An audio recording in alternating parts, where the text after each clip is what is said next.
How to log in Temu account. Hey everyone, welcome back to the channel.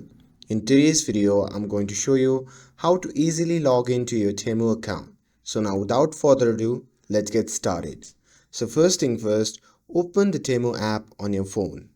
And here, once you have opened the app, simply tap on the profile icon shown in the bottom center of the screen.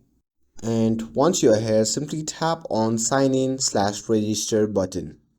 And now here on the next page, simply tap on continue with Google, and after that from the pop-up menu simply select the account where you have created the Temu account. And here just like that, I'm logged into my Temu account, and that's it. It's really simple to log into your Temu account. And with this, if you found this video helpful, then don't forget to like, share and subscribe to get updated for more videos. Thanks for watching, and I'll see you in the next video.